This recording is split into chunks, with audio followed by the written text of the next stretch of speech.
Today is the 7th of February, 2010, or 2011, I'm sorry.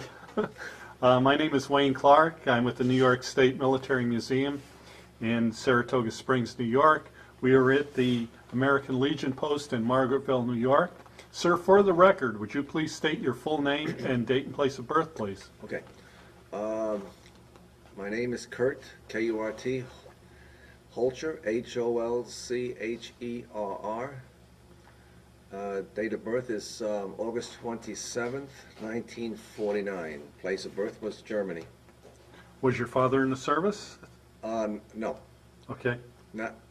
You were a German national? National, yes. I'm an immigrant. I'm one of the last of those immigrants. I Oh. immigrated in 1959. Okay. Okay.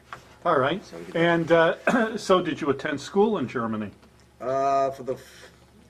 I came here was 9, yes, about 4 years, 4 or 5 years of school. Mm-hmm. Okay, so. And then you were 9 when you came here? Yes, we immigrated here. My father passed away in Europe, and my mother immigrated here because we had relatives here, and they asked us to come over, and experience the great American life. Now, did you speak English at that time? No English. I came to America. We moved first to Long Island because in those days immigration was a little different. Ellis Island was closed, but we came on Pier 57, and the immigration department was there, and they would check you over just like you see in the movies, and look for you for tuberculosis and everything else. And I remember they questioned me about something, verification they wanted, because I had a birthmark, and they wanted to see the birthmark.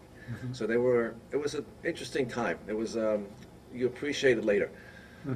So after that, we moved down to Hempstead, Long Island.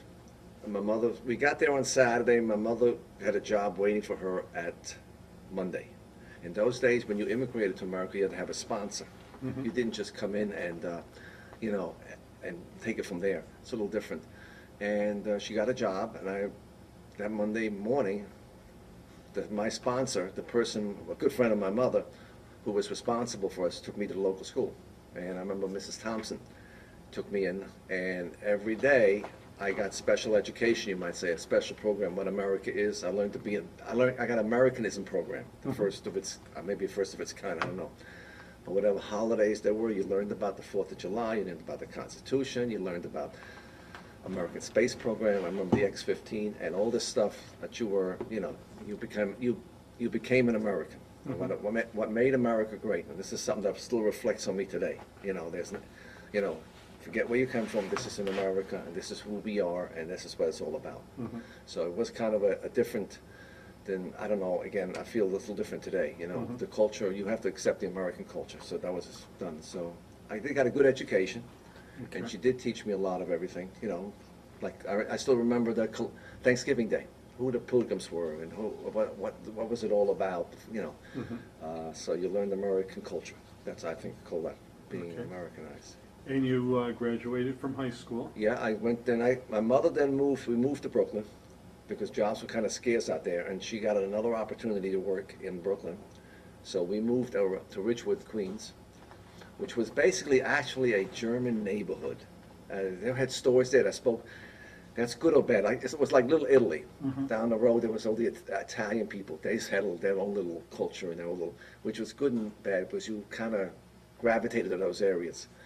I went to a Catholic school, St. Bridget's, with the nuns and with the priests and everything. I went to there.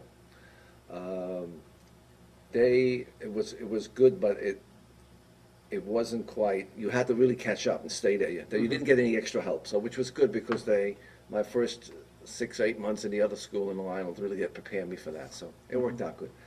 And after that, in was 65, I went to George Westinghouse Vocational High School. I took electrical installation. I took that, and we had a teacher there a couple of teachers were really American.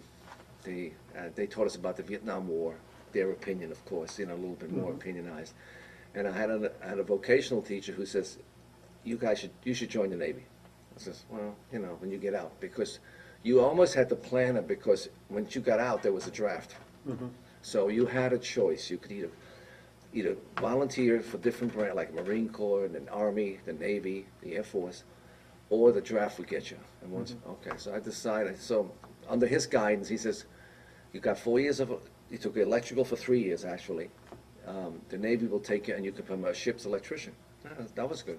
Okay. So that's what I did. That's how I got involved with that. So you didn't go to college, you went No, right into the I Navy went after? yeah. At that time, you were vocational. You couldn't really get into college because there was Okay. it was a different level. Okay. So, but which was fine. I look forward to the Navy because I wanted to get sort of a little adventurism, you know. Because when I was on Rockaway on the beach, I used to see the aircraft carriers coming. I said, "Gee, that's really nice," you know. You get this romanticism about being on an aircraft carrier. But so I went to Navy. Where did you go for basic? I went to Great Lakes. I was Was that your first time away from home? just about. Matter of fact, I'll tell you, I was really unprepared. My mother says, "Don't do this." I says, "You know, you're gonna be sorry." You know, "Oh, Mom, don't worry." I figured it's all gonna be fun. But you know, I remember I had long hair. I had long hair, and I remember they told me, "Get your hair cut before you go in." But I didn't do it. So anyway, so then when I went to Great Lakes. Actually, I went to Fort Hamilton. Uh-huh. I got in. That's why I got sworn in. They treated you real nice. And the minute they swore you in, then you were, you know, it was a little different. The atmosphere changed already. Went on a bus, went to Great Lakes, Chicago, flew in. And the next day, I remember the barber shop, they were coursing turns. Who's they going to get for haircuts? Because I had the longest hair, like I was like their little trophy. So they had a good time with them. At that time, you were a little nervous, but it was really looking back now, it was fun, you know. But at that time, it was a little more serious. And you know, we got a haircut the whole 9 yards, and we went through the whole rigmarole. But I didn't realize how lucky we are in America to be able to do what you want to do. For the first time, and I was pretty loose. I had to do what I was told to do. You got to get up at 6. You got to do this and that. So it was a very good educational environment for me. And I just remember they marched us in the front gate and says, "Anybody wants to escape, now is your last chance." You know, because you know, be a draft. No, none of us did. But that's the kind of things. All right. After your basic training, did you go on to an advanced school? They gave me a choice. Now here's where the clincher comes in. They told me you don't have to go to advanced school. You can go right out to the fleet because you already got 4 years of electrical. We're going to give you credit for that. I said, "Well, that's great." Okay. So I decided to not go to A school. Okay. It says, since you already have it, A school is going to be the same thing as what you have because they looked you. Now, because you had that experience, did you get an extra rank? No, they didn't give you the rank. Okay. Maybe I should have bargained for it. I don't know, but I just did what was at that time. I did what. Okay, this is what they offer me, and that they give you a choice. But they said to me, "You're not going to even go there. You don't have to go there to A school. Okay, you can go right out to the fleet." I said, "Oh wow, that's great. I could be right out there." You know, that was like, that's what I wanted to do. So I left boot camp. I had 2 weeks vacation. I spent some time in San Francisco. Again, I never was away, so I'm kind of liking this thing, you know. And Now, where was the ship that they were sending you to? there was an aircraft carrier, Okay. USS Ranger. All right. They shipped me there. I didn't even know. Matter of fact, when they gave us our orders in Great Lakes, a lot of my friends got Italy. They got Europe. They got Hawaii. And when I came along, I says, "Well, you're going to USS Ranger." I said, "What the heck is that?" I'm like, "Oh, that's the first time I heard Yankee Station." What the heck is a Yankee Station? What the hell is that about? You know, that's how little we really knew. And Yankee Station is off the coast of Vietnam. Okay. That's where they did the flight ops from there. But so I got I didn't get to the ship. I got to the Philippines, and the ship was out for 2 more weeks. And then I says, "Well, that's great. I don't mind being here." I says, "No, you're not. You're going to be shipped to Vietnam, and you're going to fly in from Da Nang to there." And that was my real only time I was ever on the physical land of Vietnam, where most of the soldiers were. And I'll tell you something. I can understand what these guys are going through just by that couple of days that I was there. Most, how do we say, not unfriendly, but most tight, intense atmosphere I've ever seen, because we were in transit. But I was glad to leave, so I can respect the soldiers that were there. So we had a mail plane comes to Da Nang to pick up the mail. That's what they said. "Well, we'll take 3 guys now," and every time a plane went. I see. It's a little bit of a 2-engine plane. It's called a mail plane. It's what they fly on and off the carrier deck with for cargo or parts or mail and people. So never landed on an aircraft carrier. It was an interesting experience. You know, when you're looking down, you see this little spot on the guy would bank the plane. He says, "Look down there, guys. That's where we're going." And he would have fun with us, and he would just go dive down to it. And, it was interesting how it landed. I mean, it's just you hit something, you hear a bang, a noise, and you'd stop instantly. And there you see number 61 on the folks on the ship. So I got in. We were part of the engineering department. The ships are divided into different departments. So I'm engineering, and I says, well, I have my papers. You know, you'd see back because everything else. When you get off that plane, you can't hang out on the flight deck because the flight deck's a very dangerous area. So right away and there was an office there right on the other side, and they says, okay, the engineering department picked us up, and then they took us downstairs to them. And so I said, well, I'm an electrician. He said, well, that's wonderful. I says, that's why I learned a little bit of reality in the military. He says, but you're going in the engine room. And excuse me, I'm an electrician. I was guaranteed this. By who? By a recruiter. Well, guess what? He lied to you. He says, you didn't go to A school. You didn't strike for that. You belong to us. You belong wherever we want to put you, okay? So nobody had a hold on it. So anyway, okay. Because I didn't go to school, I wasn't striking. It says, okay. And it says, in 2 years from now, if you want to, you can strike for that and you can become an electrician. But right now, as a fireman apprentice, we put you anywhere we want. Reality 101. Nobody told me that one, you know. So I went, they picked me up, they put me in the engine room, which is a ghastly place, you know. It's at the bottom of the ship, 36 feet below the surface level, they tell me. And we had 4 engine rooms, and I was number 4 engine room. And the guy would pick you up, and then you would start off as being on a check. Check is you do every hour you go out and you get the gauges. You check all the gauges. That's your check person, and you wake up the people. You do all the little work around, and what you had down there is you had an officer, and you had a chief, and you had first class, and you had a machinist mates and a boiler attendant. Those were the 2 races that shared the boiler room. The machinist mates were the ones with the reduction gears and the machinery, and the boiler attendants were the BTs they used to call them. They were the ones that took care of the boilers. Okay, we had Bob and Wilcott boilers, 1,200 pounds per square inch. You know, the joke was if it ever blows, you'll never know it. You'd be instantly gone. So it was hot, and quite frankly, I was a little tenderfoot on it. So I was oh my God, the world's coming to an end, you know. But what exactly did they have you doing? I checked all the gauges every hour. I went on. I learned how to wake up people, wake them up in such a way so when they throw a punch out, they won't hit you. Yeah. You know, those were little tricks you learn. How to make coffee. I'd always never clean the coffee pot, just make coffee. You know, things like that. Then I was down at the burners, at the burner level. That was the next job going up in rate. Burner level is where you were on the bottom. We had 2 boilers, 7 and 7 burners. And they would call you down on the intercom. 3 and 3 means 3 burners and left and right, Abel and Baker and things like that. And you had 1 steam gauge, a huge gauge on the top, and you'd look at it, and that's what you used to watch that. It'd be 12, 1300, and actually, you had a lot to do with controlling the amount of steam pressure on the boiler because you watched it, because you had between 1350 and 1100 pounds. So that's basically, it was quite a responsible job. I mean, I must say, I mean, you did have people backing you up. There's other people watching gauges too, so it wasn't just you alone, you know. But it was interesting, and I started to like it. You know, I mean, I started to get into this whole thing, and we were pretty well on our own because the boiler people were kind of, they were hard to find.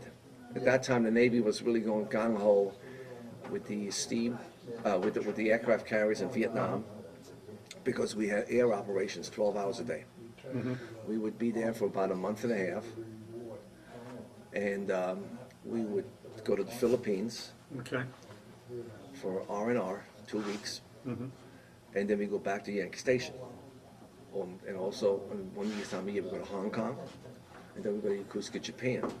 Whenever we went to the ports, the ships were being repaired by the Philippines, by the Japanese workers, or by the, sometimes we had to fly in Bob and Wilcox, American engineers, who would fix the ship while it was out there, because they were desperately needed of aircraft carriers in those days, because they were running them not into the ground, but they needed major repairs. Vietnam being such a hot thing, what their mission was, the way I understood, we were told, is they would fly Phantoms, F-2 Phantoms. We had 75 of them, and we had the bombers, we had the A-6s and things like that. But they would fly off 12 hours a day, but they would come back an hour or so later. And sometimes you see little holes in the plane. You see something. That's what you remember. You see the war. We didn't see the war. I could almost tell you, I'm off the coast of New Jersey, but you didn't see it. But it was out there, and these guys and the pilots would air ups 12 hours a day, unless we were off the line. And a lot of time, or something happened. Sometimes even longer than that. You either nights or days. That's when. So it was quite. It's really a technical miracle on an aircraft carrier where everybody has a job. Like on a flight deck, you've got the different color people. Color meaning the fuel people, you've got the ammo people, you've got the emergency people, you've got the guys who jockey the planes around, and everybody works very close. It's probably one of the most technical, engineered systems in the military. It's a compliment to the military because what they've done. And no accidents. You try not to have an accident. Yeah. We did lose a few planes here and there. We had one crash into the deck, but and one went over the deck because they come in they fly in, as you've probably seen, and the hook, they grab it by the hook. Well, sometimes the hook doesn't grab it, or grabs it partially, whether we had one, and it would just fly off the side of the deck, and the pilot would come out.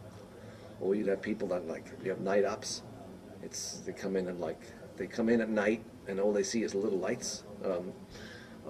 There's a word for those lights, but anyway, so that was quite, these guys were really they were under stress. Those pilots were under stress, but that was our job, to get those 75 planes and get this whole ship, so give them the support, give them the power, give them the electricity, give them the steam, the heat, whatever they need, and the steam for the catapult to get those planes up. That was our job.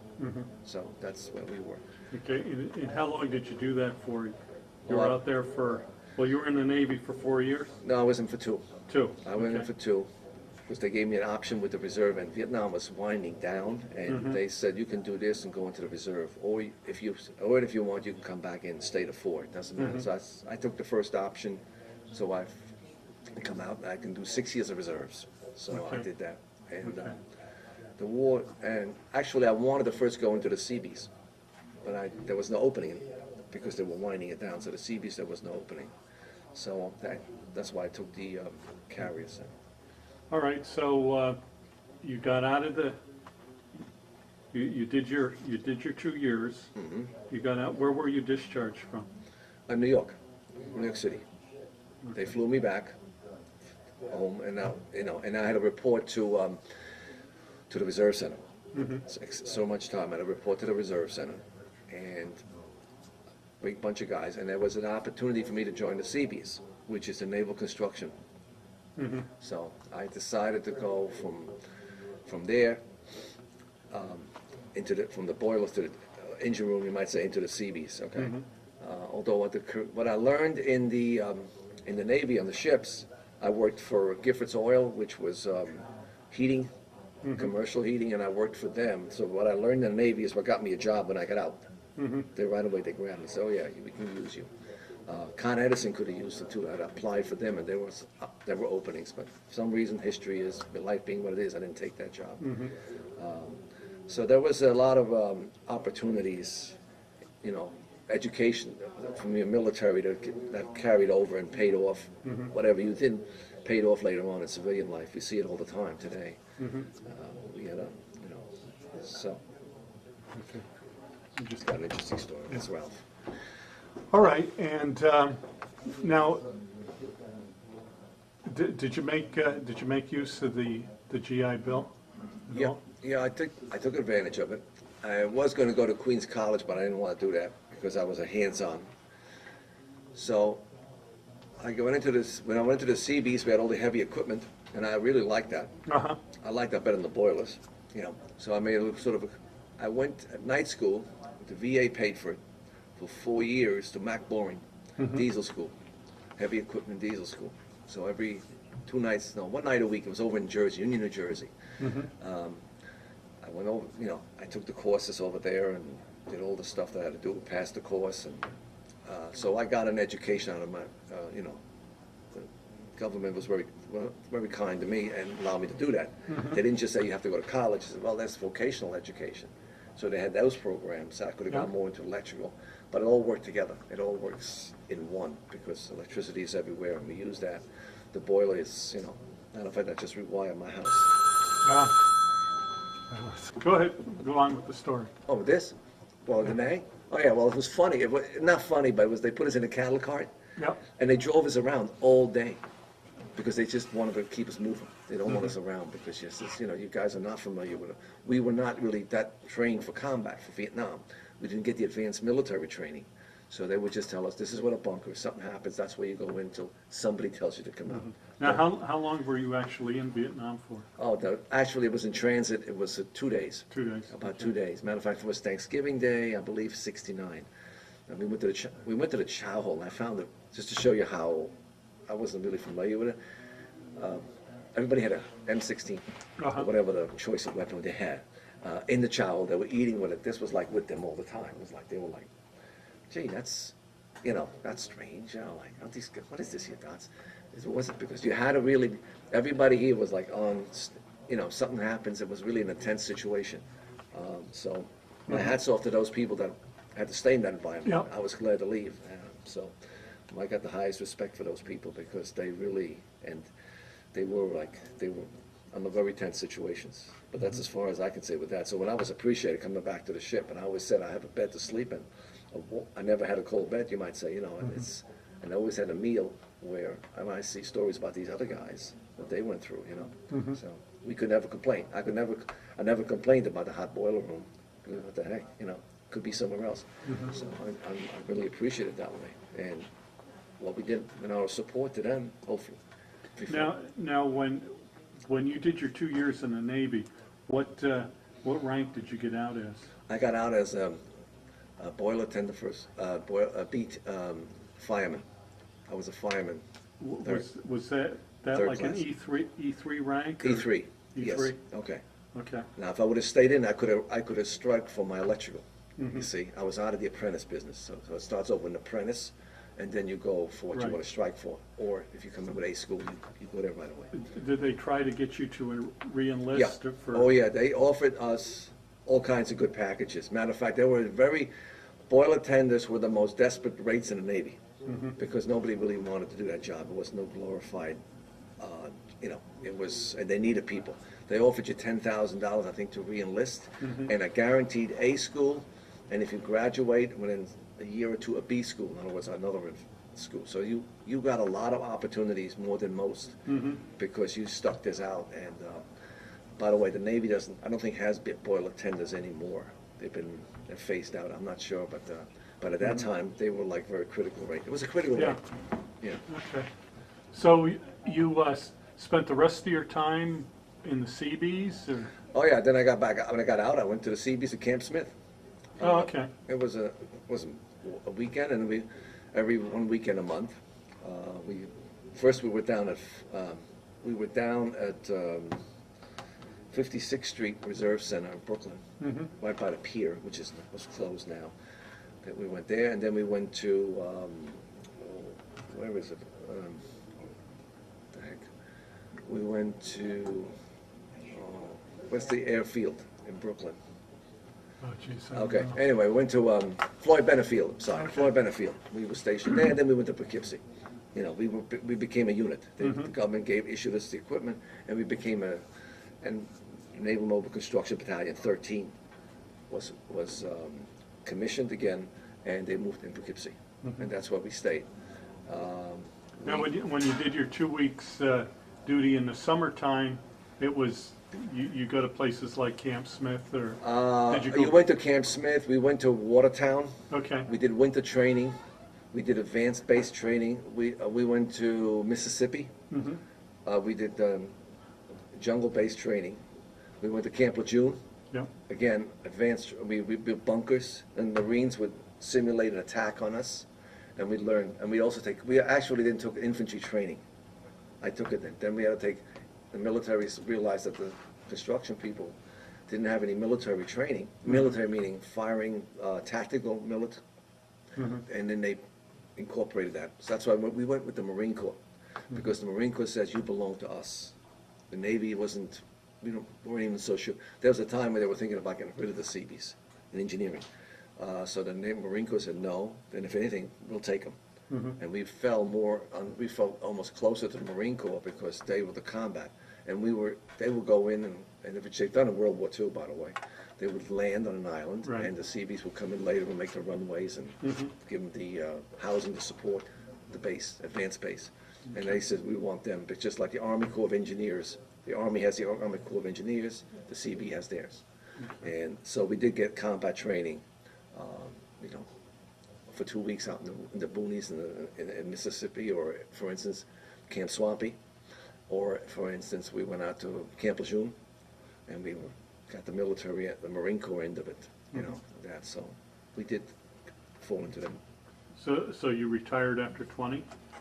26. Oh, 26. Yeah, what happens is, one of the reasons for retirement was, and the Navy had a policy now on that everybody has to advance in rank, and you have to find a spot. And I've been in there now for 26 years, and I made E6, but you're only allowed to be in E6 for so long that I made E7. Okay, so you only allowed so much time, or else after 20 years they can ask you to leave, because they were trying to get the ranks moving. Some people felt, and I understand what they were trying to do. If you become an E6 and you stay too long, you become too comfortable. It gets to be more, so they wanted you to advance. And at that time, they were cutting back. The peace dividends came back, and the military was cutting back. So after 26 years, I says, okay, that's it for me. That's fine. The new kids were coming in, and it was a lot of it was computer age was coming in. So I decided to retire. My final place was up at I was up in Rhode Island. I was near the CB base in Rhode Island. I was up there for about 3 years with the 21st NCR. And then from Davisville, Rhode Island, I came back to Camp Smith for another year, and that was about it. And now that RMCB 13 had been decommissioned. See, they also decommissioned it at the end, so I got out when they decommissioned it, because they put the flags back into Gulfport, Mississippi, and I like to say in storage, for lack of better words. So NMCB 13 was closed because of the, So you retired and you started collecting a pension at age 60? Yeah, just last year. Yeah, I got collected a pension. Yes. Now, did you join any veterans organizations? I'm with the VA, with the American The Legion. Legion?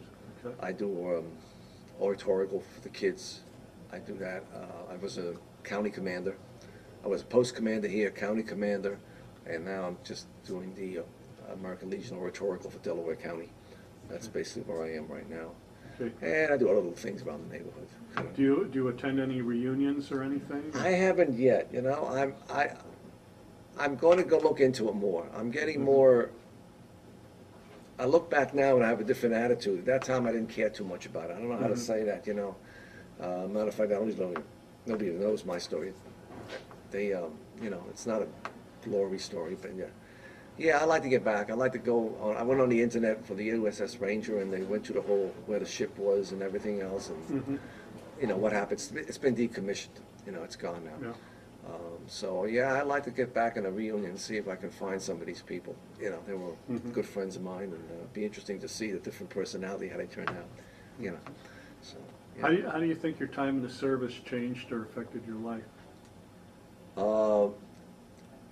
I think it was probably one of the best camaraderies. If you belong to a unit, you belong there. I mean, my wife says, "Why are you in the reserve? Why are you with the Seabees? Why are you doing this?" I said, "Well, that's where I want to be." I usually don't go.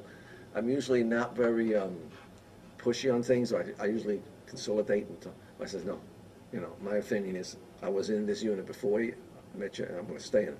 So she never. So that was one of those things. It was probably the best camaraderie there is. I understand when they talk about the camaraderie, their friends, the soldiers in combat, it must be their cohesion. I can understand that because that's more there than anywhere else. Because you know, you sleep, you live with these people, you know they're sure, you know what, you know better than anybody else, you know, and you get along great with them, and you take care of each other. So I think this is the best camaraderie I ever had was in the military. That's one thing I've really realized. They were great people.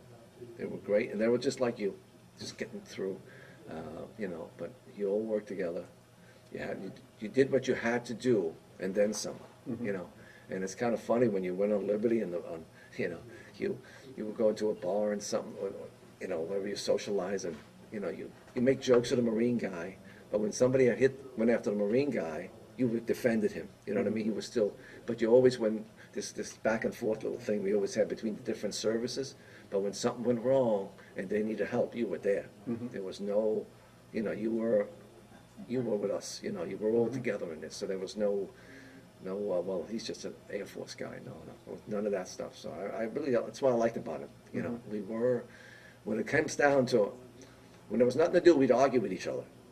But when there was something serious going on, we worked together. So we did, you know, this was not a personal thing. It was just, you know, always this joke between the different branches. But it was, and the camaraderie in the military is probably the best I've experienced. I would say that is something that I haven't seen it, I've never seen since. You know. So that's to me it's a real plus. And that's why I recommend people go into the military. Matter of fact, I don't know, not so sure whether they should institute a draft, but I think people should go into it because it's very educational. You're gonna go in with some ideas, but you're gonna come out totally different. So I definitely recommend it to anybody. It's 2 years or 4 years of your life, and you can get so much out of it.